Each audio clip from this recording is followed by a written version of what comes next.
In this video, we are going to study about bankers lien. I know you have studied lien in Contract Act, लेकिन मैं ये assume करके चलती हूँ आपको lien का मतलब नहीं पता, तो मैं इसको एक एग्जाम्पल देती हूँ, आपको lien का मतलब समझ आ जाएगा। जब मैं छोटी थी तो मेरा भाई मेरी चॉकलेट ले लेता था, तो मैं क्या करती थी, मैं उसका कोई टॉय रख लेती थी और मैं कहती थी मैं तुम्हें ये टॉय तब तक नहीं वापस करूंगी जब तक तुम मुझे या तो मेरी चॉकलेट नहीं दे देते या तो मेरे चॉकलेट का अमाउंट नहीं दे देते। तो मैंने यहाँ पे क्या किया, मैंने लियन एक्सरसाइज किया था। कैसे लियन एक्सरसाइज किया, मैं यहाँ पे क्रेडिटर हूँ। क्रेडिटर क्या करता है, डेटर के गुड्स को तब तक अपने पास रखता है जब तक डेटर पैसा नहीं दे देता। बस यही है लियन और कुछ है ही नहीं। तो इधर बैंकर्स लियन है, मतलब यहाँ पे क्या है, जो बैंक है वो क्या करेगा, जो भी डेटर रहेगा, मतलब ऐसा होता था कि बैंक हम सिक्योरिटीज देकर लोन लेते हैं, तो बैंक यहाँ पे क्या करेगी, जो आपकी सिक्योरिटी है उसे रिटेन करके रखेगी, मतलब अपने कब्जे में रखेगी, अपने पोजीशन में रखेगी जब तक आप अपना डेट नहीं रिपे कर देते। जैसे ही आप अपना डेट रिपे करो अपना गुड्स लेके चले जाओ। अब ये ऐसा करते क्यों है, ऑब्वियसली इस वजह से ऐसा करेंगे ना कि कोई इंसान डेट दे दे, वरना सामान भी ले जाएगा डेटर, तो किस बात के लिए आएगा पैसा देने, कोई वजह दिखती है क्या कि पैसा देने आएगा, बिल्कुल भी नहीं। हाँ, इस पर इसका मतलब ये नहीं है कि वो गुड्स को बेच सकता है। अगर मैंने टॉय लिया था अपने भाई का तो इसका मतलब ये नहीं है कि मैं उस टॉय को बेच सकती हूँ या मैं उस टॉय को डिस्ट्रॉय कर सकती हूँ, ऐसा कोई भी राइट नहीं था मेरे पास। और ये अब हम, लेकिन अभी हम बैंकर्स के रिस्पेक्ट में बात करेंगे। तो जो बैंक है वो सिर्फ और सिर्फ लियन उन्हीं गुड्स पे एक्सरसाइज करेंगे जो कि आपने सिक्योरिटी के पर्पज से दिया है। सपोज मान लो आपने किसी तरीके का बिल ऑफ एक्सचेंज दिया, आपने कहा बैंक से कि देखो जब मैच्योर हो जाए तो मेरा एक बिल ऑफ एक्सचेंज है उसे ऑनर कर देना, मतलब उसे सेटिस्फाई कर देना। यहाँ पे हम बैंकर के कंटेक्स्ट में बात कर रहे हैं, तो बैंक क्या करेगी, अपना जो लियन का राइट है वो सिर्फ और सिर्फ उन्हीं गुड्स पे एक्सरसाइज करेगी जो गुड्स उस पर्टिकुलर लोन के पर्पज के लिए दिए गए थे एज ए सिक्योरिटी। अगर बैंक लॉकर है किसी इंसान का, उसमें किसी तरीके के गुड्स है, तो बैंक ऐसा नहीं करेगी जाएगी वो लेके आ जाएगी गुड्स और कहेगी हम आपको नहीं ले जाने देंगे जब तक आप हमारा पैसा नहीं दे देंगे। ये सब राइट नहीं है अवेलेबल। जैसे अब आपको एक एग्जांपल देती हूँ, मान लो कोई बिल ऑफ एक्सचेंज है। अब वो जो बिल ऑफ एक्सचेंज है, आप कहोगे बैंक को आपने ऑर्डर दे रखा है कि जब मैच्योर हो जाए तब इसे कलेक्ट करना है और उसके बाद फर्दर इसे किसी बिल ऑफ एक्सचेंज के लिए यूज़ करना है। अब बैंक ऐसा नहीं कर सकती कि वो बिल ऑफ एक्सचेंज नहीं देगी आपको, कहेगी कि हम आपको सिर्फ और सिर्फ तभी देंगे जब आप हमारा डेट दे देंगे। नहीं, जो उस डेट के पर्पस के लिए है सिर्फ और सिर्फ उसे गुड्स पे राइट ऑफ लियन एक्सरसाइज किया जा सकता है। अब अगली साइड पे देखते हैं लियन कितने तरीके के होते हैं। दो तरीके के लियन है, पर्टिकुलर लियन और जनरल लियन। पर्टिकुलर लियन वो लोग एक्सरसाइज करते हैं, इसका भी एग्जांपल ही देती हूँ। जैसे टेलर, टेलर क्या करता है, सपोज उसने कोई कपड़ा स्टिच किया है, तो टेलर क्या कहेगा, कहेगा कि वो जो क्लोथ है वो देगा नहीं जब तक आप पैसा नहीं दोगे, स्टिच का जितना भी कॉस्ट है वो नहीं दोगे।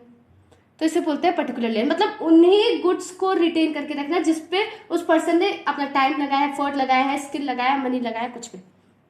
अगला है जनरल लियन। जनरल लियन क्या होता है, ये जरूरी नहीं है कि जो डेट है और गुड्स का किसी तरीके का रिलेशन हो। जैसे पर्टिकुलर लियन में तो आपने देखा था कि रिलेशन था, वो वही गुड था जिसपे जो क्रेडिटर था उसने स्किल लगाया था, लेबर लगाया था, टाइम मनी लगाया था। लेकिन जनरल लियन में ऐसा जरूरी नहीं है। तो बैंकर के पास जो राइट अवेलेबल है वो कौन सा राइट अवेलेबल है, जनरल लियन का। तो अगली स्लाइड में देखते हैं। तो section 171 of Indian contract act में इसके बारे में बता रखा है। यहाँ पे बैंकर के पास जनरल लियन का राइट है और जरूरी नहीं है कि किसी तरीके का कॉन्ट्रैक्ट होगा तो ही लियन एक्सरसाइज कर सकता है बैंक। अगर कॉन्ट्रैक्ट नहीं है तो लियन नहीं एक्सरसाइज कर सकता, ऐसा नहीं है। लियन एक्सरसाइज कर सकते हैं जबकि कोई कॉन्ट्रैक्ट भी नहीं है बैंक और पार्टी के बीच में, कस्टमर के बीच में। अब रिक्वायरमेंट्स क्या क्या है लियन एक्सरसाइज करने के लिए। पहले रिक्वायरमेंट ये है कि जो भी गुड्स है, जो भी सिक्योरिटी है, वो बैंक के पास बैंक की कैपेसिटी में आनी चाहिए और बैंक के ऑर्डिनरी कोर्स ऑफ बिजनेस में आना चाहिए। ये नहीं कि मान लो कोई बैंक का इंसान है, वो उसके घर पे गया, सामान ले आया और फिर उसे रख लिया, ऐसा नहीं। There was a case related to this, तो मैंने उसका ऐसे फैक्ट बता दिया। फिर अगला है कि अगर मान लो कोई ऐसा पैसा है जिसे क्या कहते हैं कि जो कस्टमर है उसे किसी स्पेशल पर्पस के लिए दे रखा है। जैसे कोई बिल ऑफ एक्सचेंज है, उसने कहा है कि जब ये मैच्योर हो जाए तो उसकी एफडी बनानी है, तो अब वो ऐसा नहीं करेगा बैंक नहीं नहीं एफडी एफडी तो आपकी बाद में बनेगी, पहले हमारा पैसा जाएगा, नहीं, ये भी नहीं अलाउड। अगली चीज ये है कि लॉफुली ऑब्टेन करी हो। ऐसे नहीं कि एजेंट की कैपेसिटी में ना ऑब्टेन करिए हो। मान लो किसी ने चेक है, मान लो चेक मिलता है किसी इंसान को, कस्टमर को, ठीक है, तो किस दूसरे बैंक का मिलता है तो वो कह देगा नहीं नहीं हम आपका चेक ऑनर नहीं करेंगे जब तक आप हमारा डेट नहीं दोगे, ये भी नहीं अलाउ। अब या फिर जैसे मैंने अभी आपको बैंक लॉकर का एग्जांपल दिया था, ट्रस्टी की कैपेसिटी में ना होल्ड कर रहा हो। फिर अगला है वो जो प्रॉपर्टी है वो बैंकर के पोजीशन में होनी चाहिए। ऐसा नहीं कि बैंक के पोजीशन से जा चुकी है फिर वो लियन एक्सरसाइज करा, नहीं, बैंक के पोजीशन में होनी चाहिए। और एक और इम्पॉर्टेंट बात ये है कि उसका जो ओनर होना चाहिए ना वो कस्टमर होना चाहिए। मान लो जो कस्टमर है उसका ओनर ही नहीं है तो आप कैसे राइट अपना एक्सरसाइज कर सकते हो उसके गुड्स पे, नहीं एक्सरसाइज कर सकते। तो कस्टमर का ओनर होना बहुत ज़रूरी है और बैंक के पास पोजीशन होना बहुत ज़रूरी है। और ऐसा किसी भी तरीके का मतलब एक्सप्रेस या इम्प्लाइड कॉन्ट्रैक्ट ना हुआ हो जो कि लियन के अगेंस्ट में हो।